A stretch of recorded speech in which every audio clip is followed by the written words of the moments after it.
अगर आपकी blood report में सी रिएक्टिव प्रोटीन यानी कि सीआरपी बढ़ा हुआ आता है तो कई लोग सोचते हैं कि शायद कोई बड़ी बीमारी है, लेकिन सबसे पहले यह समझना जरूरी है कि सीआरपी खुद कोई बीमारी नहीं है, बल्कि यह शरीर का एक इन्फ्लामेशन मार्कर है। जब शरीर में कहीं इन्फेक्शन, सूजन, इंजरी, टिश्यू डैमेज या इम्यून सिस्टम की कोई गड़बड़ी होती है, तब लीवर सीआरपी बनाना बढ़ा देता है। इसलिए सिर्फ सीआरपी बढ़ने से बीमारी का नाम पता नहीं चलता। असली कारण जानने के लिए दूसरे टेस्ट करवाने पड़ सकते हैं। तो वो कौन कौन से टेस्ट है, आइए डिटेल में समझते हैं। इसमें नंबर 1 है कंप्लीट ब्लड काउंट यानी कि सीबीसी टेस्ट। सीआरपी बढ़ा हुआ आने पर डॉक्टर अक्सर सबसे पहले सीबीसी टेस्ट करवाने की सलाह देते हैं। सीबीसी से शरीर की 3 मुख्य ब्लड सेल्स की जानकारी मिलती है, white blood cells, red blood cells और प्लेटलेट्स। अगर इन्फेक्शन बैक्टीरियल है तो अक्सर डब्ल्यूबीसी यानी कि व्हाइट ब्लड सेल्स, खास करके न्यूट्रोफिल्स बढ़े हुए मिल सकते हैं। और अगर वायरल इन्फेक्शन है तो फिर यह पैटर्न थोड़ा अलग दिख सकता है। इसके अलावा सीबीसी से यह भी पता चलता है कि शरीर में अनीमिया यानी कि खून की कमी तो नहीं है, या फिर प्लेटलेट्स काउंट नॉर्मल है या नहीं। कई बार इन्फेक्शन या फिर इन्फ्लामेशन की वजह से सीबीसी रिपोर्ट में बदलाव दिखते हैं। इसलिए सीआरपी के साथ सीबीसी देखने से डॉक्टर को यह समझने में आसानी होती है कि शरीर इन्फेक्शन से लड़ रहा है या फिर कहीं और समस्या चल रही है। नंबर 2 है ईएसआर टेस्ट, मतलब इरेथ्रोसाइट सेडिमेंटेशन रेट टेस्ट। यह भी एक इन्फ्लामेशन यानी कि सूजन को मेजर करने वाला टेस्ट है, लेकिन सीआरपी और ईएसआर दोनों का बिहेवियर अलग होता है। सीआरपी तेजी से बढ़ता है और इलाज शुरू होने पर जल्दी कम भी हो सकता है, जबकि ईएसआर धीरे धीरे बदलता है और कई बार लंबे समय तक बढ़ा रह सकता है। अगर सीआरपी और ईएसआर दोनों बढ़े हुए हो तो इसका मतलब शरीर में ऑनगोइंग इन्फ्लेमेशन या फिर ऑनगोइंग इन्फेक्शन होने की संभावना होती है। अगर सीआरपी नॉर्मल हो जाए लेकिन ईएसआर अभी भी बढ़ा हुआ आ रहा है तो इसका मतलब पुरानी इन्फ्लेमेशन हो सकती है, यानी कि पुरानी कोई सूजन हो सकती है। इसलिए डॉक्टर दोनों रिपोर्ट्स को साथ देखकर बीमारी को बेहतर तरीके से समझते हैं।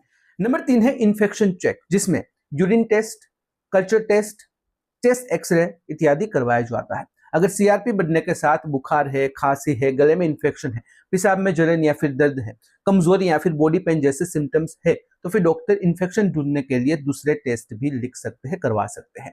इनमें urine routine test, urine culture, blood culture या फिर चेस्ट एक्सरे शामिल हो सकते हैं। उदाहरण के लिए अगर लंग्स यानी कि फेफड़ों में इन्फेक्शन है, मतलब न्यूमोनिया है, तो फिर चेस्ट एक्सरे में चेंज आपको दिख सकते हैं। अगर यूरिनरी ट्रैक इन्फेक्शन यानी कि यूटीआई है तो फिर यूरिन टेस्ट में बैक्टीरिया या फिर पस सेल्स मिल सकते हैं। कई बार सीआरपी सिर्फ यह बताता है कि शरीर में इन्फ्लामेशन है, सूजन है या फिर इन्फेक्शन है, लेकिन यह नहीं बताता कि प्रॉब्लम कहां पर है। इसलिए सोर्स ऑफ इन्फेक्शन ढूंढना काफी जरूरी हो जाता है। नंबर 4 है ऑटो इम्यून डिजीज टेस्ट। अगर सीआरपी लंबे समय तक बढ़ा हुआ रहे और साथ में ज्वाइंट पेन, ज्वाइंट्स में स्टिफनेस, सूजन, स्किन रैशेस या फिर अनएक्सप्लेन वीकनेस जैसे सिम्टम्स दिख रहे हैं, तो फिर डॉक्टर ऑटो इम्यून डिजीज की जांच कर सकते हैं। ऑटो इम्यून डिजीज यह स्थिति होती है जिसमें शरीर का अपना ही इम्यून सिस्टम गलती से अपने ही जो बॉडी है, अपने ही सेल्स है, टिश्यूज है, उस पर अटैक करने लगता है। ऐसे मामलों में rheumatoid factor test, ANA test यानी कि एंटी न्यूक्लियर एंटीबॉडी टेस्ट या फिर दूसरे स्पेसिफिक ऑटो इम्यून मार्कर्स के जो टेस्ट होते हैं वो करवाए जाते हैं।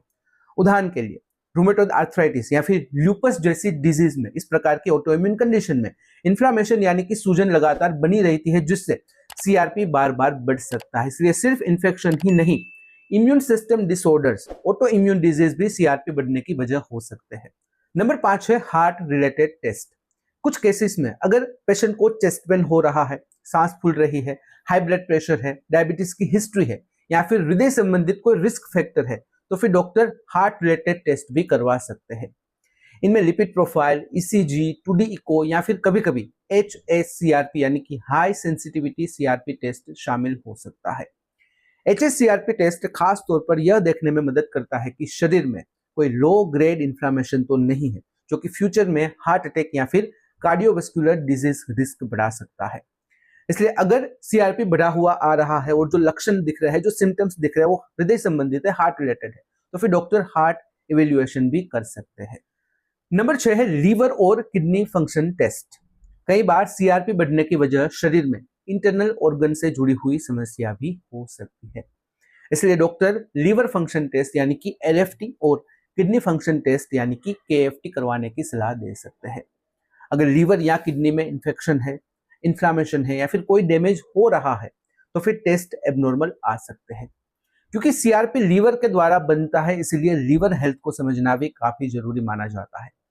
इसी तरह सीवियर इन्फेक्शन है या फिर कोई क्रोनिक इलनेस मतलब लंबे समय से कोई बीमारी चल रही है तो उसमें किडनी फंक्शंस पर भी असर पड़ सकता है। इसलिए कई केसेस में ऑर्गन फंक्शन टेस्ट भी इंपॉर्टेंट होते हैं। जाते जाते एक जरूरी बात भी समझ लेते हैं कि सीआरपी बढ़ा हुआ आना सिर्फ एक वार्निंग सिग्नल है, फाइनल डायग्नोसिस नहीं है। यह सिर्फ इतना बताता है कि शरीर के अंदर कहीं ना कहीं पर कुछ एबनॉर्मल चल रहा है, लेकिन इसके पीछे का असली कारण क्या है, इन्फेक्शन है, ऑटो इम्यून डिजीज है, इंजरी है, क्रोनिक इन्फ्लामेशन है या फिर कोई दूसरी मेडिकल कंडीशन है, वो सिर्फ सीआरपी रिपोर्ट से पता नहीं चलता। इसलिए सिर्फ सीआरपी रिपोर्ट देखकर घबराने की जरूरत नहीं है। कौन कौन से दूसरे टेस्ट करवाने हैं, यह पूरी तरह आपके सिम्टम्स यानी कि जो लक्षण दिख रहे हैं, मेडिकल हिस्ट्री है, आपकी एज है और डॉक्टर की जो क्लिनिकल जजमेंट है उस पर डिपेंड करता है। सही अप्रोच यह है कि रिपोर्ट को सिम्टम्स के साथ समझा जाए, न कि अकेले सीआरपी देखकर बीमारी तय कर ली जाए। तो यह थी सामान्य जानकारी कि अगर आपकी सीआरपी रिपोर्ट यानी कि सी रिएक्टिव प्रोटीन रिपोर्ट बढ़ी हुई आती है तो फिर डॉक्टर कौन कौन से टेस्ट आगे करवा सकते हैं उसके बारे में। अगर इस वीडियो से रिलेटेड कोई भी सवाल है कमेंट में बेझिझक पूछ सकते हो। कमेंट में अगर आप अनकंफर्टेबल हो डायरेक्टली मुझे मेल कर सकते हो qna.hm@gmail.com पर। तो फिलहाल इस वीडियो में बस इतना ही।